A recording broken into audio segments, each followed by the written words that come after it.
सुप्रभात बच्चों। हमेशा यही होता आया है कि मैं आपको कुछ समझाती हूँ या आपके अभिभावक आपको समझाते हैं, लेकिन आज मैं बात आपकी करूँगी। आप भी हमें यानी मुझे और अपने अभिभावकों या बड़ों को बहुत कुछ सिखाते हैं, जैसे दया का भाव। आपके अंदर जो दया का भाव है वो हमें सीखना चाहिए। कभी एक छोटा पौधा भी पैर से दब जाता है तो आप उसे सीधा करते हैं, जैसे लगता है कि उस पौधे को आपने दर्द दे दिया। कभी एक छोटा कीड़ा जमीन पर छटपटाता हुआ दिखता है तो आपकी आंखें भर आती हैं। आपसे हम बड़ों को दया का भाव सीखना चाहिए। इसी तरह पल में रूठना, पल में मानना, ये भी सीखना चाहिए। हम बड़े तो किसी बात पर रूठते हैं तो बहुत लंबे समय तक रूठे रह जाते हैं। कई बार तो पूरा जीवन ही बीत जाता है रूठे रूठे या नाराज़गी के साथ। लेकिन आप तो किसी बात पर पल में रूठते हैं या नाराज़ होते हैं और पल में मान जाते हैं। तो आप हमें पल में रूठना और पल में मानना सिखाते हैं। इसी तरह आप निष्प्रियता निष्प्रियता माने बिना किसी लाग लपेट के असीम स्नेह करना सिखाते हैं। आप किसी से यदि स्नेह करते हैं तो किसी स्वार्थवश नहीं, बल्कि आप उसे बहुत प्यार करते हैं, इसलिए उससे स्नेह करते हैं। निष्प्रिय सा स्नेह है आपका, तो हमें भी ऐसा स्नेह करना सीखना चाहिए आपसे। इसी तरह से निश्चलता, बिना किसी छल कपट के हर काम आप करते हैं। मुझे ये काम करने में कितना फ़ायदा होगा, कितना नुकसान होगा, इसलिए मैं ये काम करूं कि इससे मेरा क्या स्वार्थ जुड़ा है, आप ये सोचकर कोई काम नहीं करते, बल्कि आप किसी भी काम को अनायास ही बड़े ही मासूमियत से कर डालते हैं। उसमें फ़ायदे नुकसान या किसी लाभ हानि या छल कपट को सोचकर नहीं। आपके इस गुण को हमें भी सीखना चाहिए। यद्यपि ये सारे गुण हमारे अंदर भी थे, लेकिन हमने इन सारे गुणों को दबाकर बाहरी आडंबर सीखे, समाज की बुराइयों को सीखा और हम धीरे धीरे बड़े होकर गंभीर बनते गए और चीज़ों को उड़ते गए और हम आप जैसे कोमल मन वाले नहीं रहे। हमें आपसे मन की कोमलता सीखनी चाहिए। ऐसी बहुत सारी खूबियाँ हैं जो हम बड़े लोग आपसे सीख सकते हैं। सच ही कहा गया है कि मनुष्य को अपने अंदर के बच्चे को जीवन पर्यंत जीवित रखना चाहिए, तभी वह कुछ सीख सकता है जीवन में और तभी वह अपने इंसानियत को सच्चे अर्थों में जीता है। तो चलिए, अब हम लोग ये तो सीखने सिखाने की बात हुई आपस में एक दूसरे से। अब हम पाठ की ओर चलते हैं। पाठ में हम लोग क्या सीख रहे हैं आज? प्यारे बच्चों, पिछले सत्र में आपने पाठ 5 में जन्मदिन में संयुक्त व्यंजन और बहुत सारे अभ्यास किए। आज आप पाठ 6 दांत का दर्द भाषाभ्यास में करने जा रहे हैं। लेकिन इसके पहले 10 दिन पहले पढ़ाए गए पाठ 6 दांत का दर्द को मैं एक बार आपके पूर्व ज्ञान से जोड़ना चाहूँगी। आप लोग फिर से रिकॉल कीजिए कि उस पाठ में आपने क्या पढ़ा था। पाठ में आपने पढ़ा था कि आनंद नाम का एक बच्चा दांत के दर्द से परेशान है और एक डॉक्टर उसे देखने के लिए आते हैं। डॉक्टर उसके दांतों का परीक्षण करते हैं और बोलते हैं कि तुम्हारे दांत में 2 दांतों में कीड़ा लग गया है, उसे उपचार की ज़रूरत है, उसे निकालना भी पड़ सकता है। और साथ में डॉक्टर साहब आपके माध्यम से सभी बच्चों और सभी लोगों को, बड़ों को भी ये सीख देते हैं एक तरह से कि दांतों की सफाई पर विशेष ध्यान देना चाहिए। दिन में 2 बार ब्रश जरूर करना चाहिए, सुबह और रात में। तथा जब भी कोई भी चीज़ खाएं हम, तो उसके बाद पानी से कुल्ला जरूर करना चाहिए, जिससे दांत में फंसे हुए भोजन के कण बाहर निकल जाएं और दांत साफ रहें। तभी ये सारी चीज़ें पाठ में चल रही होती हैं, तभी आनंद एक और रहस्य का उद्घाटन करता है कि डॉक्टर साहब, मेरे दांतों में से कभी कभी खून भी निकलता है। तब डॉक्टर साहब क्या समझाते हैं? डॉक्टर साहब ये समझाते हैं कि आप सबको ना केवल दांतों की सफाई पर ध्यान देना चाहिए, बल्कि दांतों को स्वस्थ रखने के लिए पौष्टिक भोजन भी करना चाहिए। बहुत सारे फल और सब्जियों का सेवन, दूध पीना चाहिए और बहुत सारे मेवे, सूखे ड्राई फ्रूट्स या सूखे मेवे भी खाने चाहिए, और भी बहुत सारे पौष्टिक चीज़ों को अपने नियमित आहार का हिस्सा बनाना चाहिए। तभी हमारे दांतों में कोई भी कीड़ा नहीं लगेगा और हमारे दांत स्वस्थ भी रहेंगे और शरीर भी और मन भी स्वस्थ रहेगा। ठीक है बच्चों, ये तो था आपका पाठ जो आपने भाषा माधुरी में पढ़ा। अब उसी पाठ से जोड़ता हुआ ये अभ्यास कार्य है जो भाषा अभ्यास में आप पाठ 6 दांत का दर्द में देख रहे हैं। पहला प्रश्न है, पाठ दांत का दर्द के आधार पर दिए गए वाक्यों के खाली स्थानों में पर, में या से चुनकर लिखिए। प्यारे बच्चों, ये जो पर है, में है, से, इनका एक अलग महत्व है। आप जब अगली कक्षाओं में जाएंगे तो कारक के बारे में पढ़ेंगे। ये सब कारक के चिन्ह हैं। कारक के अन्य चिन्ह भी होते हैं, जैसे को, ने, काके की, में तो आप पढ़ ही रहे हैं यहाँ पर, हे आदि। किंतु यहाँ पर आपको 3 के बारे में पढ़ना है, में, से और पर। लेकिन आपको इसका पहले महत्व जानना चाहिए। कर्ता का वाक्य के अन्य शब्दों से जो संबंध जोड़ने का काम करता है, वो ये चिन्ह है या ये कारक के चिन्ह है, या में, पर, से आदि है।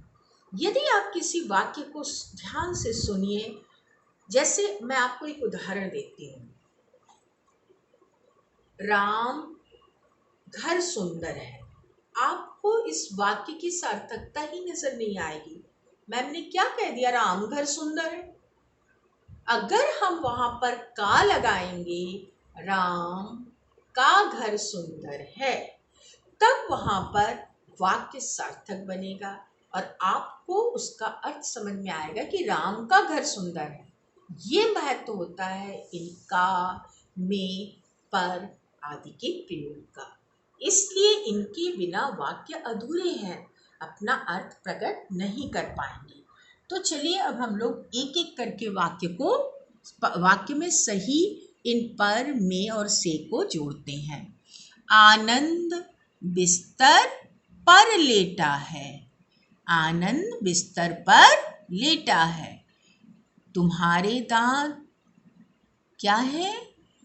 तुम्हारे दांत में दर्द है। तुम्हारे दांत में दर्द है। दो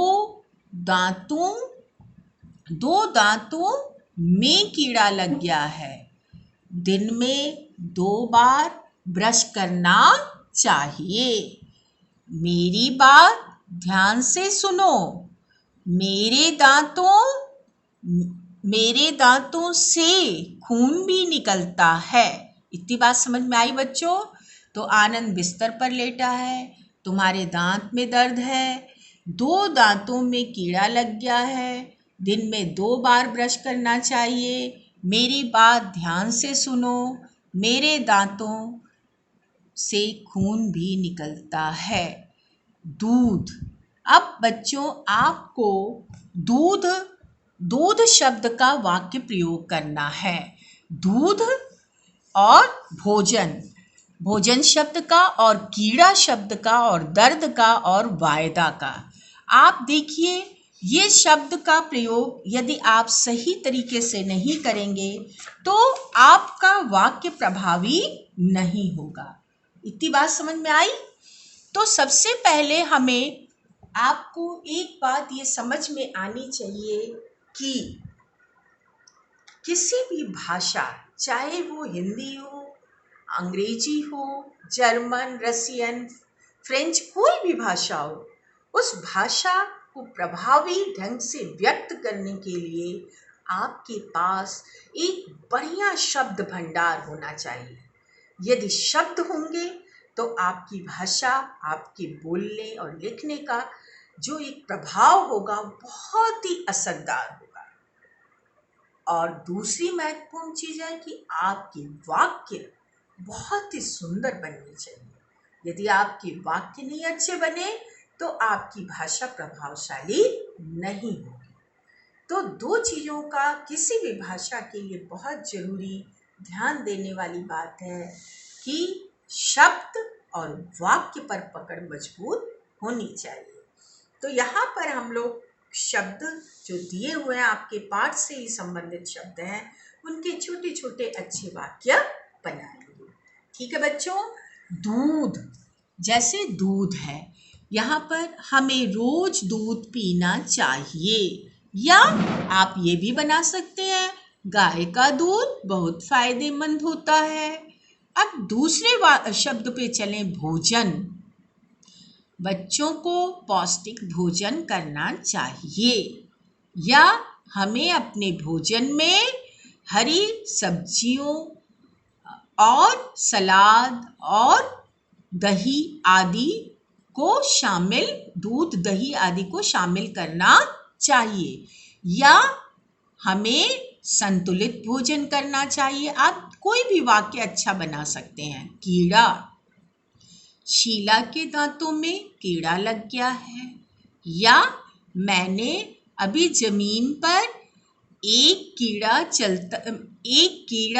देखा, चलता हुआ एक कीड़ा देखा। मैंने अभी जमीन पर एक कीड़ा चलता हुआ देखा। फिर, या मैंने अभी छोटा कीड़ा देखा। दर्द, यहाँ पर दर्द से आप बना सकते हैं मेरे दांतों में दर्द हो रहा है, या आज मेरे दोनों हाथों में दर्द है, या मेरे सर में दर्द है, या दर्द की दवा लाओ।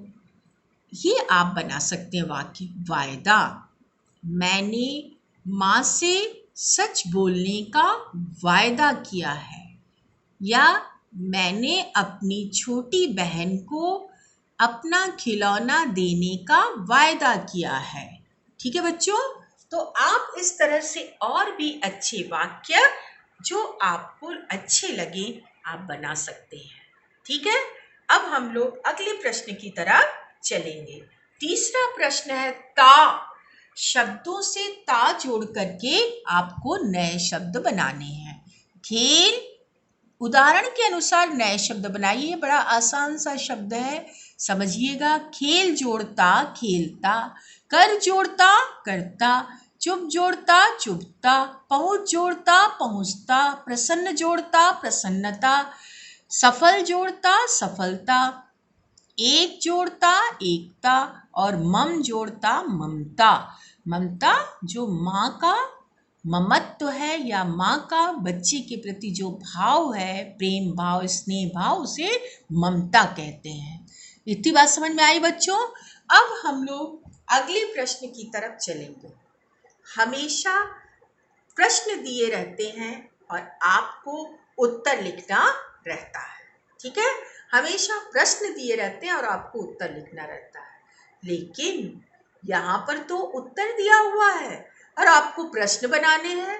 हाँ, आप सोच रहे होंगे मैम ने ये क्या कह दिया। हाँ बच्चों, यहाँ पर उत्तर दिया है, आपको उससे संबंधित प्रश्न बनाने हैं। प्रश्न उत्तर में से कुछ शब्द हटाकर वहां पर कहाँ जोड़ना है और आपका प्रश्न खुद ब खुद बन जाएगा। देखिए तो कितना कमाल का काम आप करने जा रहे हैं। चलिए, मछली जल में रहती है। यहाँ से आप देखिए, एक उदाहरण दिया हुआ है पुस्तक में आपके। यहाँ से आप जल में हटाकर कहाँ जोड़ देंगे और ये प्रश्न सूचक वाक्य बन जाएगा। मछली कहाँ रहती है। और जब आप प्रश्न सूचक वाक्य बनाते हैं तो एक चीज और ध्यान देने की है, जब आप उत्तर लिखते हैं तो पूर्ण विराम लगाते हैं, किंतु जब आप प्रश्न बनाते हैं तो प्रश्नवाचक चिन्ह लगाते हैं। देखिए प्रश्नवाचक चिन्ह है ना यहाँ। अब अगला, आनंद बिस्तर पर लेटा है। यहाँ पर बिस्तर पर हटा देंगे और क्या लिखेंगे, आनंद कहाँ लेटा है, क्योंकि कहाँ शब्द ही जोड़ के आपको प्रश्न बनाने हैं। आनंद कहाँ लेटा है और प्रश्नवाचक चिन्ह।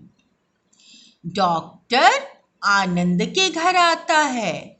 यहाँ पर आप आनंद के घर हटाकर वहां कहाँ जोड़ करके प्रश्न सूचक चिन्ह क्या बनाएंगे, प्रश्न सूचक वाक्य। डॉक्टर कहाँ आता है, प्रश्नवाचक चिन्ह फिर लगाएंगे। आनंद रामनगर में रहता है। रामनगर में हटाकर आप कहाँ जोड़ेंगे, आनंद कहाँ रहता है और फिर प्रश्नवाचक चिन्ह लगाएंगे। अंगा, बच्चे मैदान में खेलते हैं। यहाँ पर मैदान में हटाकर बच्चे कहाँ खेलते हैं, फिर प्रश्नवाचक चिन्ह आप लगाएंगे। मेरी समझ से आपने प्रश्न 4 को समझ लिया होगा और निश्चित रूप से उसमें क्या करना है ये आप समझ चुके होंगे। अब जो प्रश्न 5 है, बड़ा ही रुचिकर प्रश्न है। आपको इसे करने में बड़ा मजा आने वाला है। क्यों? क्योंकि यहाँ पर एक तो चित्र है और फिर एक वर्ग पहेली है, उस चित्र को भी देखकर आप समझेंगे और साथ में आपके पूर्व ज्ञान से जोड़ता हुआ ये प्रश्न है। पूर्व ज्ञान, हाँ बच्चों, आपने अभी पिछले सत्र में संयुक्त व्यंजन के बारे में पढ़ा था। संयुक्त व्यंजन माने जब दो व्यंजनों के बीच कोई स्वर ना आए तो वो आपस में जुड़ जाते हैं, ये आपने पढ़ा था। और ये व्यंजन अलग अलग तरीके से जुड़ते हैं। आपको यहाँ पर उन्हीं व्यंजनों को जोड़ते हुए अलग अलग शब्द बनाकर भरना है। जैसे बच्चों देखिए, यहाँ पर मैं आपको ये भर करके दिखा रही हूँ। यहाँ पर नीचे दिए गए चित्रों को देखकर वर्ग पहेली सुलझाइए। ठीक है, ये आपको क्या दिख रहा है, इंग्लिश में नहीं बोलिएगा, बैग नहीं है ये स्कूल बैग नहीं है, बल्कि बस्ता। हिंदी में से क्या कहते हैं, बस्ता। तो आप यहाँ पर ब दिया हुआ है और यहाँ क्या भरेंगे, स लेकिन आधा, और यहाँ पर नीचे ता। ठीक है बच्चों, तो यहाँ पर बस्ता। ये देखो, जो बच्ची है वो नृत्य की मुद्रा में है। नृत्य माने डांस, नृत्य की मुद्रा में है। तो आप यहाँ पे कैसे लिखेंगे, देखिए नीचे री की मात्रा, ऋषि वाले री की मात्रा मैंने समझाई थी ना आपको, वही मात्रा यहाँ लगी है। इसका उच्चारण कैसे करेंगे, नृ और त और य। आपने त आधा ऐसे जोड़ा, ये बना नृत्य। अब इसके बाद ये क्या दिख रहा है, पृथ्वी। आप तो इसको देखकर समझ ही रहे होंगे कि ये पृथ्वी का चित्र है। अब यहाँ पर पृथ्वी आप कैसे लिखेंगे, प। प में देखिए फिर री की मात्रा आ गई बच्चों, यही वाली ऋषि वाले री की मात्रा। इस री की मात्रा मैंने आपको बताई थी ना, ऐसे जुड़ती है ना। तो यहाँ पर प्री, अब इसमें आधा थ जुड़ेगा और वी, पृथ्वी। ठीक है बच्चों। अब ये आपको क्या दिख रहा है? लट्टू। आप में से कितने बच्चे लट्टू नचाते हैं? लाल लाल लट्टू नचाने वाला कौन? धरती माँ सो गई जगाने वाला कौन? ये आपने बचपन में जरूर सीखा होगा। हम जब छोटे थे तो हम लोग खूब गाते थे, जब लट्टू नचाते थे तो क्या गाते थे? लाल लाल लट्टू नचाने वाला कौन? धरती माता सो गई जगाने वाला कौन? और खूब लट्टू नचाया करते थे खाली समय में, पढ़ते समय नहीं। अब ल में ट। ट बच्चों देखिए, आप देखिए इस तरह से ट नहीं जुड़ा। मैंने आपको बताया था कि जितनी छोटी पाई वाले व्यंजन होते हैं वे कैसे जुड़ते हैं? हलन चिन्ह लगाकर, हलन चिन्ह लगाकर। तो यहाँ पर आप देखिए लट्टू में ये ट हलन चिन्ह के साथ जुड़ा है, जबकि ये आधा है, इसमें इस तरह से ये जुड़ रहा है। अब आगे चप्पल, ये चप्पल है ना, तो आप चप्पल को कैसे जोड़ेंगे? प ऐसे और फिर प और फिर ल। फिर यहाँ पर अब चम्मच, चम्मच कैसे जुड़ रहा है बच्चों? देखिए ये चम्मच बना है ना, दिख रहा है ना, और म ऐसे जुड़ेगा और च, यहाँ पे च, यहाँ आधा म, यहाँ पूरा म। ठीक है। अब इसके बाद ये आपको बाल्टी दिख रही है, तो बाल्टी में आप कैसे लिखेंगे? बा और ल आधा दिया हुआ है यहाँ पर। ठीक है। और नीचे आपको टी। ठीक है बच्चों, इस तरह से आप लिखेंगे। अब मैं आपका ध्यान अगले छठे प्रश्न की ओर दिलाना चाह रही हूँ। ऊपर सहायक जो कोष्ठ है, इसमें कुछ शब्द दिए हुए हैं। इन शब्दों का सही चुनाव करके, चयन करके या चुनकर नीचे के वाक्यों को भरना है। जैसे गर्म हवा, क्या सही होगा? चल रही है, गर्म हवा चल रही है। ख, बड़े बूढ़े भी व्यायाम, व्यायाम माने वर्जिश, व्यायाम माने कसरत, योग भी कह सकते हैं। तो व्यायाम, कसरत, वर्जिश, योग। तो बड़े बूढ़े भी व्यायाम कर रहे हैं, कर रहे हैं। माली पौधा सींच रहा है, माने पौधों में पानी दे रहा है। सींचना माने पानी देना। तो माली पौधा सींच रहा है। पंछी दाना चुग रहे हैं। चुगना माने एक एक दाना उठा उठा कर खाना। कई बार आप धीरे धीरे खाते होंगे तो मम्मी कई बार बोलती होगी आपको, क्या दाना चुग रहे हो? चुगना माने एक एक दाना उठा उठा कर खाना। तो पंछी दाना चुग रहे हैं। लड़की रस्सा, रस्सा नहीं, यहाँ पे रस्सी बना लीजिएगा, दीर्घिकार बना दीजिएगा। लड़की रस्सी कूद रही है। कूद, लड़की रस्सी कूद रही है। प्यारे बच्चों, इसी के साथ आज आपका पाठ 6 समाप्त होता है। पाठ 6 में आपने जो बातें सुनी, पढ़ी और समझी, निश्चित रूप से आपको वहाँ कोई संदेह नहीं होगा। यदि संदेह होगा भी तो आप बेशक अभी सत्र के दौरान मुझसे पूछ लीजिएगा। प्यारे बच्चों, अगले सत्र में मैं आपको पाठ 7 भाषा माधुरी बाल दिवस पढ़ाऊंगी।